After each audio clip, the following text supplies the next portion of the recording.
Hello guys, in today's video we're going to cover a very interesting topic, which is, do markets actually get saturated?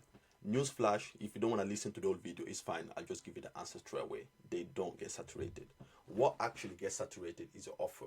So let me just give a simple example. If you are reaching to your ideal prospects and everybody else in your niche does with the same type of offer, with the same promises, it's going to be quite hard for them to decide and understand which one is the best one for them, which one is the worst one for them, because everybody just looking the same.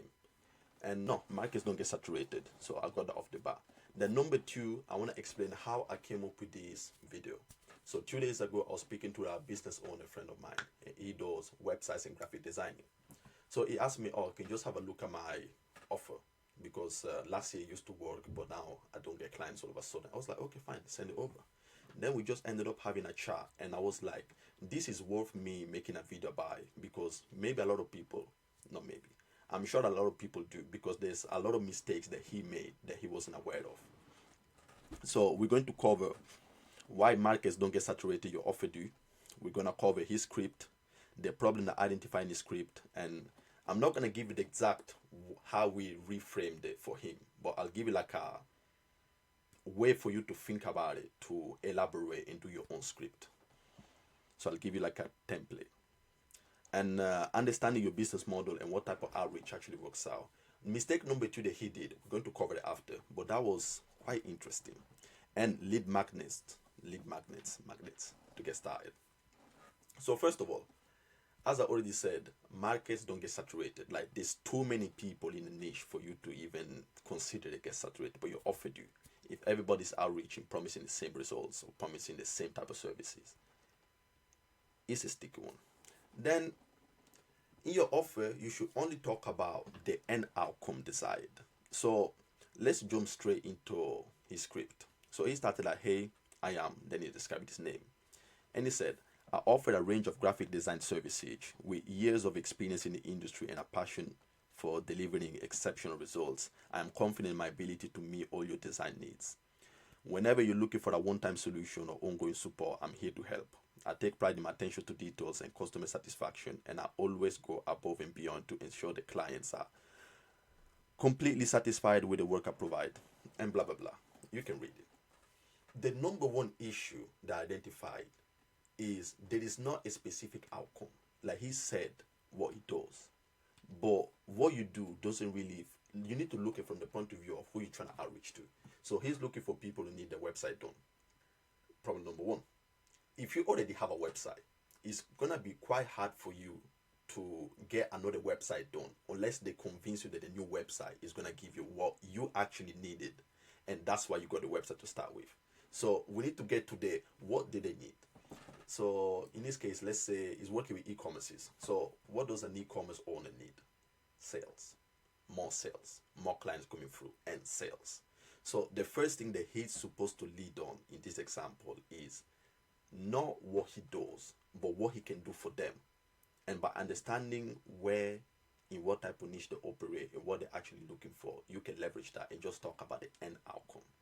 So let me talk about my business example. So I help real estate investors and agents get more leads. I don't say I do Facebook cards for real estate investors and agents. So I'm a professional paid advertising and I got AI automation. All that is the methodology. This is the vehicle that you use to give them what they want. And what they want is leads.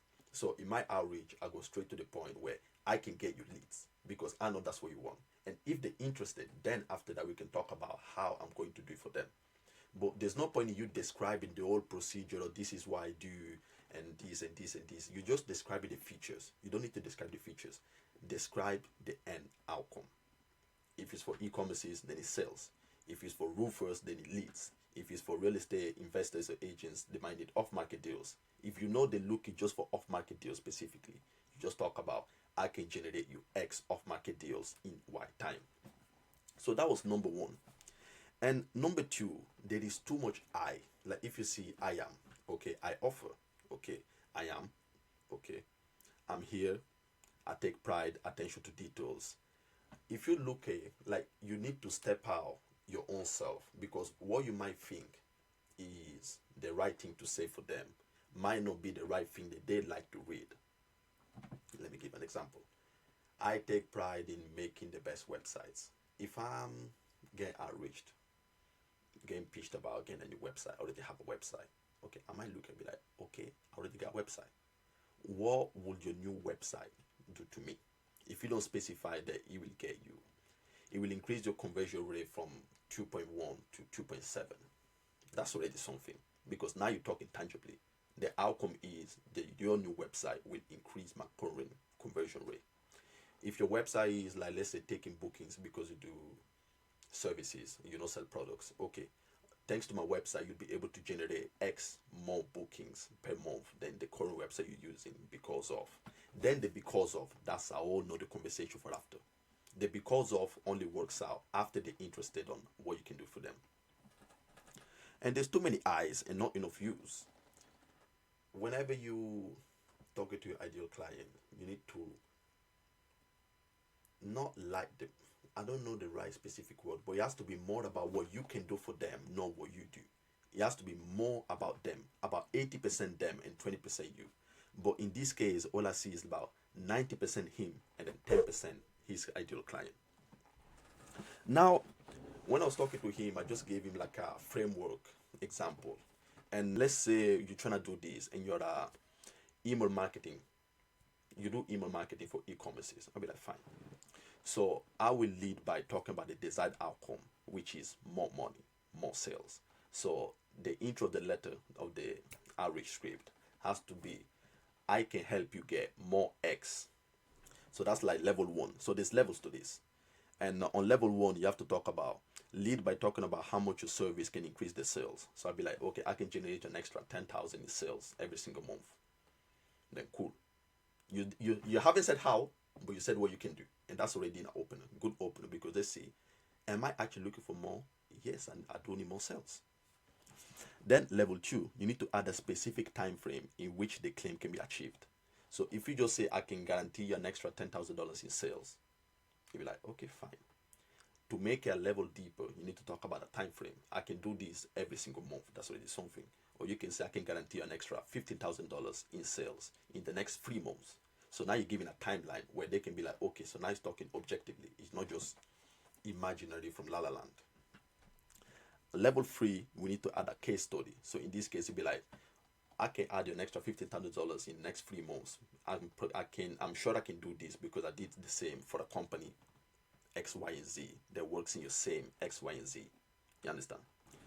And at level 4, to complete those summary, you need to add a risk reversal, which is, I can guarantee you an extra $50,000 in sales in the next 3 months. And I'm sure I can do this for your company because I did it for this company that also could be one of your competitors.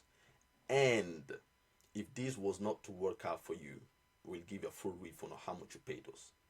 So now if you look at it from the point of view of the business owner, it's like, okay, so he can guarantee me more money. Am I looking for more money? Yes. How long will that take to do? He said 3 months. Okay, fine. Has he done it for somebody else like me? Then you just verify with a case study. Yes. And worst case scenario, if it was not to happen, what will happen? Would you just go around with more money? No, he said to give me a refund. Fine. So now you need to just look at it systematically. What type of answers would you ask yourself if somebody's pitching an offer? How much? When? Have you done it for somebody else? Worst case scenario, what's going to happen? Are you just going to run off and disappear with my money? No, I'll give a refund. Or if not, you can talk about, let's say in this example is our email marketing service for e-commerces. You can say, I'll get paid on a commission based on how much extra revenue I generate you on top of what you're already making. So if you're making 20,000 every single month and my service comes in and I generate an extra 10,000, I'll get commission of 10% on that 10,000 extra. So not what you're already making, what I'm making you. So that makes sense because now the incentive is I only get paid after you get paid. It's a no-brainer. It is a no-brainer. That is not you pay me first, then I'll do the service. I get paid after I generate you. So my best incentive is for me to get the work done so you can pay me after because you're making money. And now let's talk about, this is very important because most people do forget a value proposition in the script. So what is a value proposition? A value proposition is what sets the difference between you and your competition, which is what does your service actually do for them? Okay, it generates them more money, but So that what?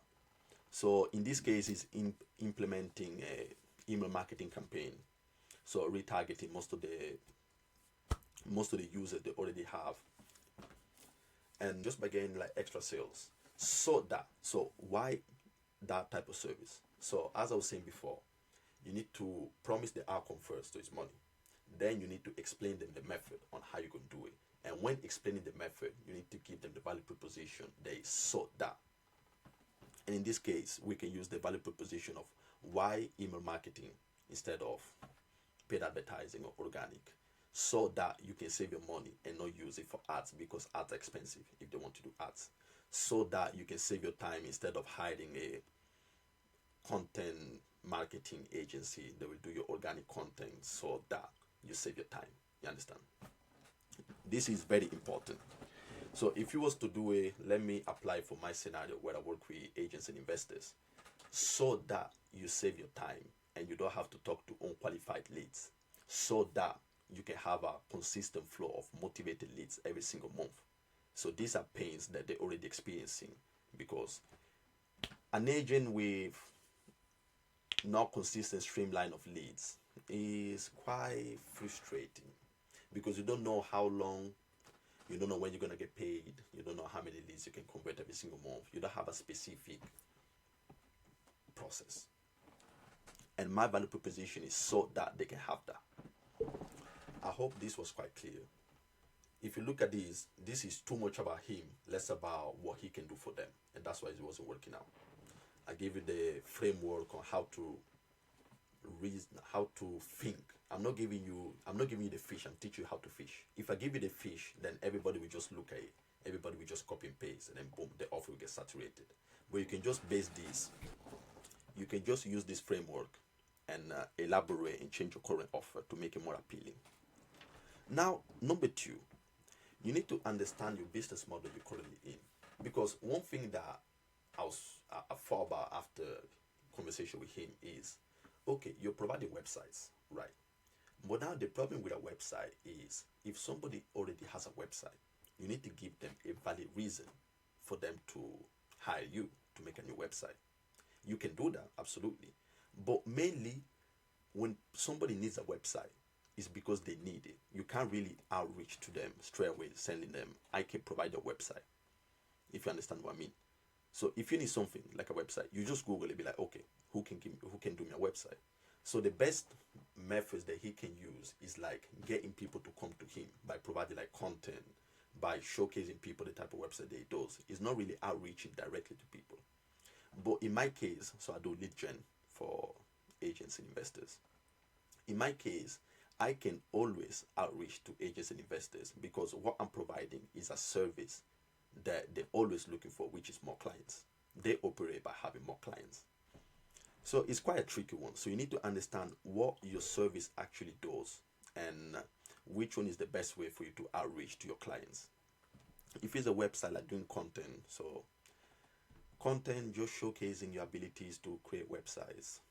Eventually, long down the line, when somebody's looking for a website, they Google best website maker, you will come up and they'll see, then they will come to you instead of you having to go to them and then explain to them how your website will actually achieve whatever they're looking for.